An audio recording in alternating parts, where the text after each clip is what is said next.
We have some individuals still unaccounted for that we're trying to determine the location of those. Because we haven't been able to gain access to the unit, we don't know if they're inside or they're away. So that's basically the initial update that we had from fire crews this morning. I will say that the amount of fire involvement in this structure was significant, which prevented our crews from fully accessing the entire building. I know we'll be doing another update this afternoon when the Office of the Fire Marshal arrives and starts their investigation.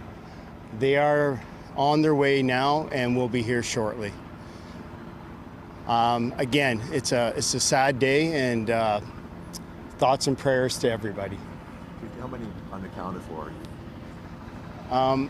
We have varying numbers at this point in time, but that's undetermined, and I don't want to give a number right now. So we were under the impression then that there were more than 6 people living in the home at the time, and there's still 1 or 2 others. You just don't know where they are, if they were inside. Yeah, they're unaccounted for, so we're just still trying to determine their location. So we're working through our partners in Peel Police to try and locate those individuals. So right now we just don't have a clear determination on where they are. Adults? At this point in time, we don't know. We do know that one child was transported to hospital in serious condition this morning. Able to give us the age of the child? I don't have that information right now. Neighbors tell me that fire crews have been on this very small street before. Are you able to speak to if Toronto Fire or Brampton Fire has been at this home or been on this street before? I can tell you they've never been to this address before, so whether they've been to any of the additional homes on this court, I can't speak to that right now. Were there working fire alarms? It's too early to tell, but that will form part of our investigation. Absolutely, 100%. We'll be looking into that, but based on the damage inside the home at this point in time, it's still way too early to tell.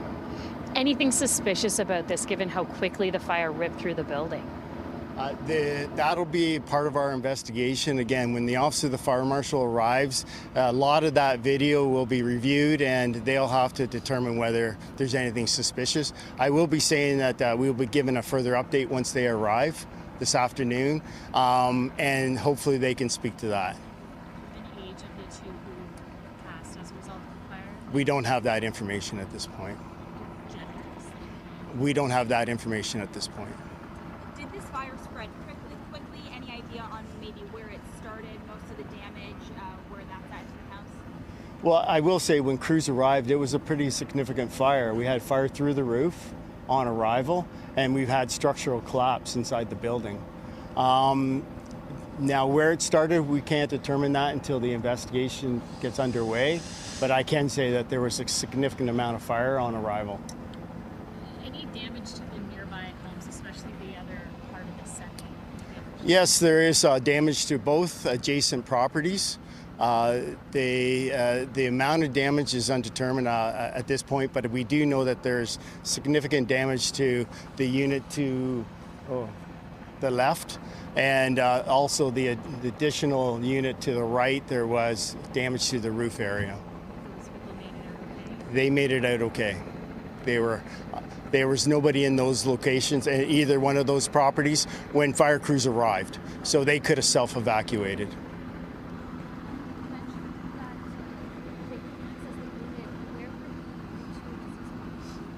They were just located, one outside and one just inside.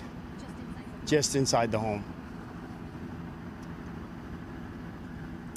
Again, we will be doing further information, further media scrum later on when more information becomes available. But right now, that's about the only thing I can provide until the Office of the Fire Marshal arrives. We do have our partners with Peel Paramedics and Peel Police if there's any additional questions. However, for me, if there's anything more, I'd be happy to answer it. But again, how sad we are about this happening. That's what I was going to ask. How's your crews doing? I mean, this is such a tragedy for your emergency responders. Yeah, they have families, and of course, this time of the year, it's always a tragic time. Every time we have one of these fires where someone loses their lives, it's a tragic situation. But this time of the year, surprisingly, or not surprisingly, but it hits just a little bit more. They're going to be going through some stress training or stress management when they get back to their stations. So hopefully that they can be debriefed properly. All right, thank you. And we've been listening into an update from a Brampton fire official about that deadly house fire in the North Brampton neighborhood this morning, where Courtney Heels has been on scene. Again, confirming that 2 people have died. No update on the condition of the 4 people taken to hospital. Are we going to listen to the police? No. Okay, we're going to go back actually and listen in live as a Peel Regional Police spokesperson speaking. Let's get that and then we'll recap this. And ensure that they're all accounted for. Our secondary role is going to be to assist the Ontario Fire Marshal in preserving the evidence. So you can expect to see the police here. An overview from us in terms of response. The call came into us this morning, multiple 911 calls at 2:14, and officers were on scene inside of a minute. And there were people self-extricating, and they assisted with the evacuation. So as the chief alluded to, there'll be a further update. The Ontario Fire Marshal investigator is en route, and I can say it is just too early to tell at this point if there's anything suspicious or criminal in nature here. But the second we have that information, I'll make sure to update you. But our primary focus right now is getting everybody accounted for. Thanks. Can you see how many people you're trying to locate, or?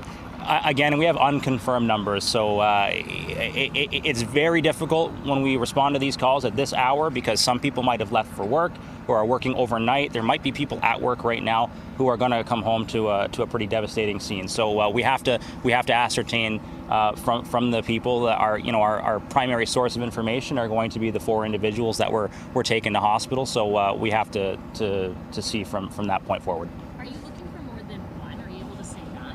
One person? Well, the varying reports are more than 1. So we just don't have a solid number. Our hope is that there's no one missing and that we can get everybody accounted for. And those people aren't believed to be inside the home, or possibly? We hope that's not the case, but certainly that's our concern. Do we know how many people actually lived in that one home? Not yet. Is it a family, or is this like a multi-residential unit? We don't know yet. Just based on the condition of the structure, it's too difficult to tell at this point if there's multiple units or if it was just one home. That'll be something that's going to be part of the ongoing investigation. It's not our concern at the moment. Thank you. Good morning, I'm Corey Tkach. I'm the Deputy Chief of the Peel Paramedic Service. Our condolences are with everybody that's been impacted, and we wish a speedy recovery for everybody that has also been impacted. I want to thank and acknowledge the fire department, the paramedics, and the police in responding to this incident. As you can see behind me, it is extremely dynamic. It is a large scene. From our response, we responded with multiple units. As the chief had said from fire, we did pronounce 2 people upon our arrival. We've transported 4 people to local hospital in serious condition, and we are working with fire and police in any way that we can support. I'm not sure if anybody has any questions. So. Are we able to speak to the nature of injuries? Are we talking burns, smoke inhalation? Both. So yeah, just to reiterate, the injuries that we were presented with were burns and smoke inhalation, which is extremely common, obviously, for a residential fire. Yes. Ages, genders. So I don't have any information that I can share with respect to ages or genders. I can confirm that 1 child and up to young adults have been transported. Child And adults have been transported, yeah. Are all 4 expected to survive? I actually can't speak to that. I don't know their current condition. Once we transfer care to the hospital, that's sort of where our care ends, and I don't have an update on their current status. So are paramedics also going to stay on scene in case someone's... So yeah, our responsibility now is we do stay on scene, support the fire services when they go back into the resident. We're here to not just support fire services, obviously, and their members when they're in there, but also if they do find anybody else that we can assist, yes. How's your team doing? Obviously, Yeah, no, absolutely. I think any call like this has a psychological impact on first responders, and we all know that. We have many resources in place. This is something that we will be proactive in following up with our staff with, offering them an opportunity for a debrief where we will sit down, review the call, make sure that they're okay, they have the supports that they need, to ensure that everybody gets the support as a first responder that they require after attending a call like this. Thank you. All right, thank you. Thank you for your time. Thank you for the work you guys do. I appreciate you.